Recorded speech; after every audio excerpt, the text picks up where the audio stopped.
我90年的，单身未婚。I was born in 1990, single and unmarried, the so-called leftover women in your eyes. I'm very aware of my situation. I know I'm getting older and could end up being a late mother, so I lowered my standards for a partner drastically. No car, no house, no bride price. I was even willing to pay the bride price myself, and yet, even offering that, no one showed any interest. It makes me wonder, will I ever get married? Will I ever be able to settle down? Where is my place in the end? 40岁，大龄单身。I'm 40, single, and this will be my last time struggling for love. From now on, no matter who it is, as long as they have good character and we can build a life together, I'm willing to give it a try. I'm no longer chasing romance. I just want the stability and warmth of everyday life. These two women, both born in the 1990s, have lowered their standards, giving up demand for a car, a house, or bride price, even willing to pay the bride price themselves, yet they still attract little interest.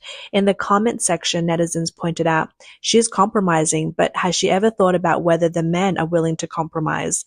Others' comment were more harsh, saying better to wait until menopause. That saves money and you don't have to worry about children. Behind these harsh comments lies a brutal reality of China's marriage market. When older single women eventually lower their expectations, the average men they once overlooked are already married, while the high-quality men they hope for remain focused on younger women. In the workplace, 35 is often seen as a cutoff for career optimization. In the dating market, 35 becomes a cliff for women. Xiao Ya, working in Shenzhen, shared her personal experience of this terrifying threshold, showing just how stark the age 35 divide can be. 我是34岁未婚未育大龄剩女。Once you pass 35, it becomes really tough. Just like me, I was born in 1992, so I'm about to turn 36, and I'm still single and unmarried. At this stage, you realize that getting married is extremely difficult. First, you have to meet someone suitable. Second, that person has to actually want to get married. And most importantly, they have to be willing to take the plunge. So both men and women need to understand one reality.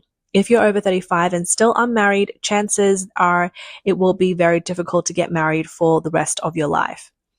Shenzhen, a city once synonymous with the opportunity and wealth, has long drawn countless young people chasing their dreams. Some call it a city built for making money, but today more and more people are realizing that Shenzhen has quietly become a city of leftover women. 深圳的剩女数量已经突破80万。 In Shenzhen, the number of leftover women has surpassed 1 million, with around 500,000 of them being high-quality, over 35 single women.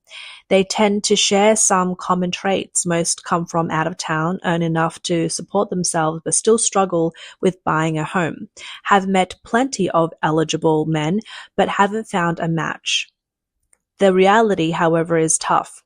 The successful men they're interested in rarely consider women over 35, and even for men from wealthy families, parental approval can be a major barrier. It raises the question, are these women really destined to grow old alone? There are 1 million single women over 35 in Shenzhen. To put that in perspective, the city's total resident population is about 18 million, of which around 8.07 million are women, leaving men outnumbering women by 1.83 million. Of those 8.07 million women, those of marriageable age, roughly 25 to 45, number at most 3 to 4 million, and out of them, a staggering 1 million are older single women. That means 1 in every 3 women of marriageable age in Shenzhen is single. At some high-end matchmaking events, the imbalance is even more extreme. Reports speak of 9 women competing for 1 man. So where have the extra 1.83 million men gone? The truth is harsh. These men and the so-called leftover women simply live in different worlds. Most of Shenzhen's surplus men work on the city's assembly lines as delivery drivers, couriers, or in low-level office jobs earning only a few thousand yuan a month.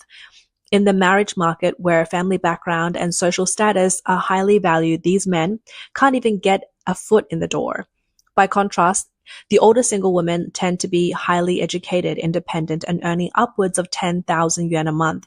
They are professional elites working in offices and calling the shots, naturally setting their sights on the tiny fraction of men in Shenzhen who earn millions, owns a car and a home. Here's what a matchmaker had to say. 深圳为什么会成为剩女之都呢？ Why has Shenzhen become the city of leftover women? Because most women attending matchmaking events, about 90% of them are over 30. Take, for example, a 39-year-old woman who is a partner at a brand consulting firm and holds a master's degree. She owns a car and a home with an annual income of around 400,000 yuan. When she was younger, she graduated from a top university, had a good job and a solid income, so her standards for men were high. She hoped her partner would have a 985 level master's degree, own a car and a home in Shenzhen, and earn around 800,000 yuan per year. After 2 or 3 years of dating, she realized that most men meeting these criteria were already married. The few remaining high-quality men in the dating pool didn't really care about a woman's job, income, or education. They were seeking younger, attractive women who could provide emotional value. Later, she persuaded herself to lower her standards and even considered men who only owned property in their hometowns. Yet, suitable men were still scarce. She now deeply regrets missing her prime years for love and marriage. No matter how successful she is today, the options left are what others have passed over. Women's approach to choosing a partner often follows an upward compatible logic. They aim to match or exceed a man's status. But for top-tier men earning around 800,000 yuan a year, a woman's income, car, or property doesn't really matter because, in the end, she's still expected to rely on his money. What they value most is youth, beauty, and emotional appeal. This severe mismatch in partner expectations has caused many of these high-quality leftover women to miss their prime dating years. Yet even today, many women enter the matchmaking scene without facing reality, bringing shockingly high and unrealistic demands. 来，外地的女生啊， A young woman from out of town came to us looking for a partner. She is 25 and wants to marry a local Shenzhen man, or a so-called second-generation Shenzhen guy, as soon as possible. She pulled out her phone and read her requirements out loud.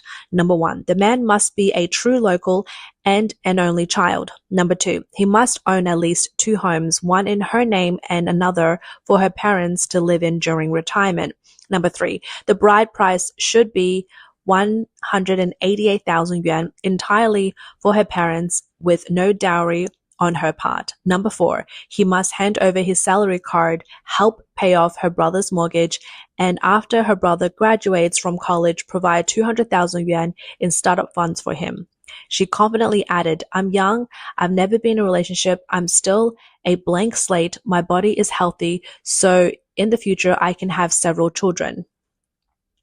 These 4 demands left the matchmaker completely exasperated. This is a classic example of a support my brother mindset combined with a vampire-style approach to matchmaking, treating marriage entirely as a transaction to elevate family status and wealth. But in the face of harsh reality, no one is naive. Such attempts to get something for nothing ultimately leave the women trapped as a leftover single. Once the woman puts a price tag on marriage, it's only natural that the man will start making his own demand in return.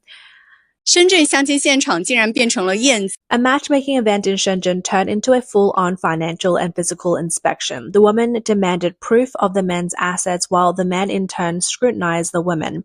The woman's requirements were high: a house, a car, an annual income above 200,000 yuan, and a bride price of 188,000 yuan. No compromises. The man didn't back down either, laying down his own conditions. The woman had to undergo a medical check, be in perfect health, and have full reproductive capability.